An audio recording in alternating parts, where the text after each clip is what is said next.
We're now live. So blessings everyone from the Gnostic Union. We have me here, Bishop Nathan Wilson, and Bishop Lorenzo. Howdy all. Blessings. So we have something kind of big as a Gnostic Christian organization. Like many other Christian organizations, we should have saints. So me and Bishop Lorenzo thought we would make a few honorary mentions of Gnostic Christians that deserve to be sainted. They may have been sainted in other organizations, but not to the extent that we're going to do. So we're going to mention these names, and then later on we'll do an online article per se, and a Facebook article with some icon pictures and more further into the deeds of these saints. So the first of the list, which I will name the ones of the ancient past, and Lorenzo is going to name the modern mentions, as many people have done a great deal for Gnosticism, and they all deserve a mention. But we're not going to so much mention the disciples of Jesus, as they are already all saints. We already know that. We honor Mary Magdalene as a disciple per se, such as we honor the Gospel of Mary. So all the disciples are already saints. So we're mentioning those who are not the disciples, obviously. So for the beginning is Simon Magus and Saint Helena of the 1st century. This beautiful Gnostic Christian couple were known for their spreading of Gnostic Christianity, down the future frameworks for many future ancient Gnostic Christian schools of thought, along with promoting equality for men, women, and children, and in turn whose followers would also rescue children, thus defying Rome. So these two are saints by our standards, Saint Simon Magus and Saint Helena. Next is Saint Carpocrates of the late 1st and early 2nd century, founder of the Carpocratians, denying dogma and political rule in favor of equality and transcending the material realm. Carpocrates and the Carpocratians laid down the framework for a united Holy Trinity, the Father, the Mother, and the Son, Theos, Zoe, and Logos.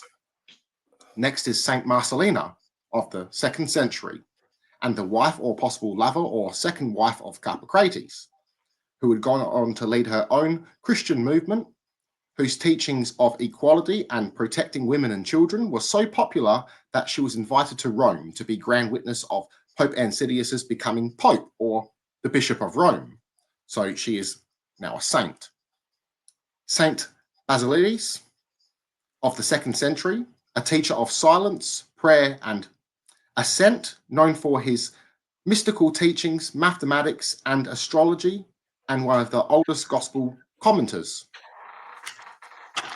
Then we have Saint Valentinus of the 2nd century, who was almost made Pope or Bishop of Rome, and founder of the Valentinians, a Gnostic Christian sect, greatly spreading Gnostic Christianity. Next we have Saint Marcion of Sinope of the 2nd century. Marcion was the first Christian to compile together the first Christian Bible or Christian New Testament, known as Marcion Canon, so Marcion's Canon, 200 years before the Roman Catholic Church. Well done, Marcion. Next, we have Saint Mani of the 3rd century and founder of the Manichaeans, who in turn spread the first worldwide religion, or the largest extending religion of its time, greatly increasing the popularity of Gnostic Christianity, promoting pacifism, art, and vegetarianism. He was sadly murdered and he died a horrible death, whose soul now rests in the Pleroma. Next, we have Saint Esclamonde of Defort of the 12th century, a noblewoman of Gnosis, a Cathar, whose leadership, wisdom, and strength sustained the faithful through the crusades and persecution, making her a light in a time of genocide. And last on my list is Saint Guillaume Bellebaste of the 16th century. He was the last Cathar perfect, burnt at stake. He preached equality and Gnosis in exile and held the line when others had fallen, keeping his faith to the very end, ensuring that Gnostic Christians would return, and we definitely have, as he stated in his prophecy. They're my mentionings, and Lorenzo has a few of his own. All right. Yeah, we are naming just a few. There are many Gnostic saints, and these are some that we recognize. There are many more that are listed in the Gnostic Mass by Aleister Crowley, but some I believe are like mythological, like Dionysus. But I'd like to mention some modern Gnostics that are recognized by many neo-Gnostics of our era, like such as Philip K. Dick, who was a science fiction author. He was born 1928 and died in 1982. Um, he wrote about 44 novels and 120 short stories, many adapted into films like Blade Runner, Total Recall, and Minority Report. He was fascinated with Gnosticism, the idea that the world is flawed, a flawed illusion made by a false god, the demiurge, and the salvation comes through hidden knowledge, gnosis. After his 1974 visions of a pink beam light, he believed that he had direct contact with the divine intelligence he often linked to Sophia, the Gnostic figure of wisdom. He described our world as a black iron prison and saw gnosis as sudden flashes of liberation. His novel Valis, The Divine Invasion, Ubik, and Radio Free Albemuth are among his most explicitly Gnostic inspired, blending mysticism, theology, and science fiction. Though he died in 1982 at 53, Philip K. Dick remains one of the most visionary voices in modern literature. So that's what we have for Philip K. Dick. Also, Carl Jung is considered, super, you know, um, Gnostic saint to many neo-Gnostics. Carl Jung was born in 1975. He died in 1961. Let me see. So I'm just basically getting facts from ChatGPT as we speak.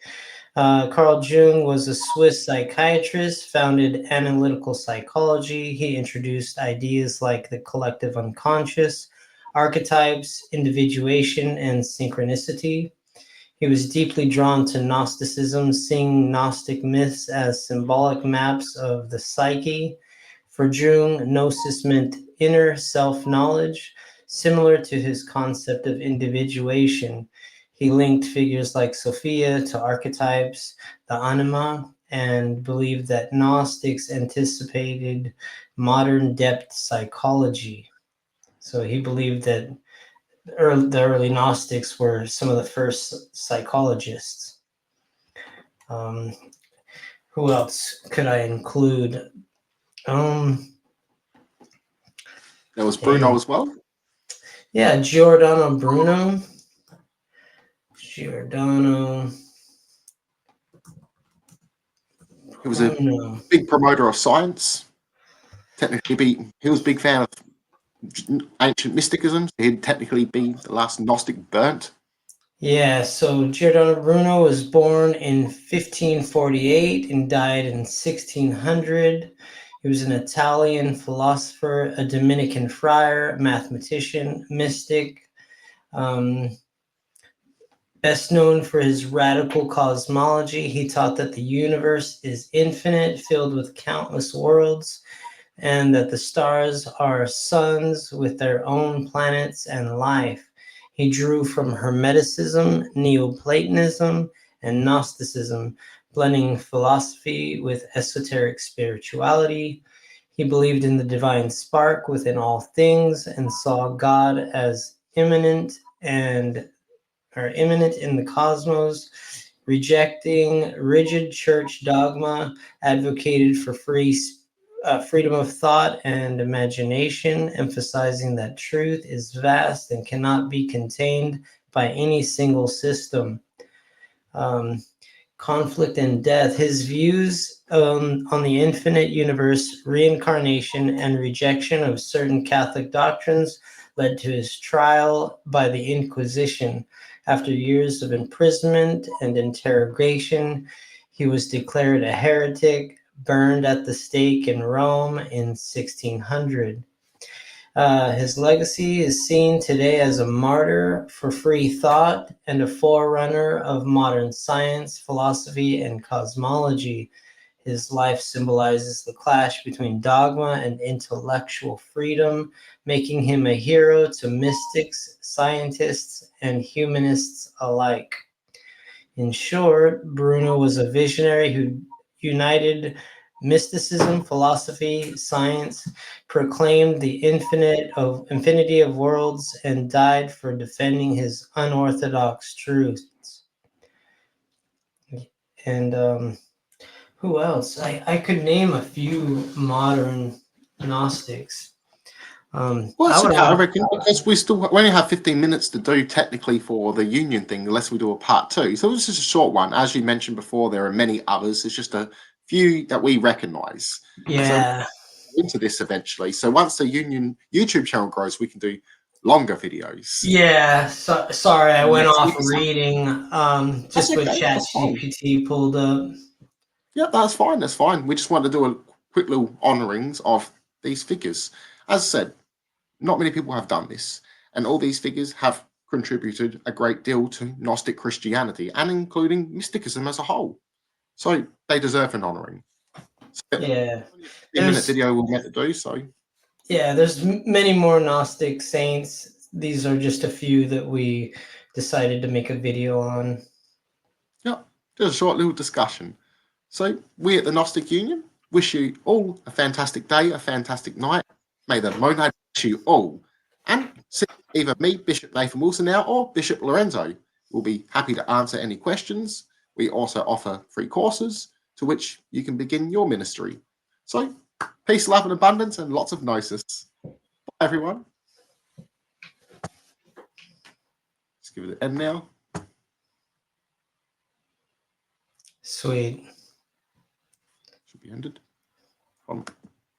Takes a while to do this one.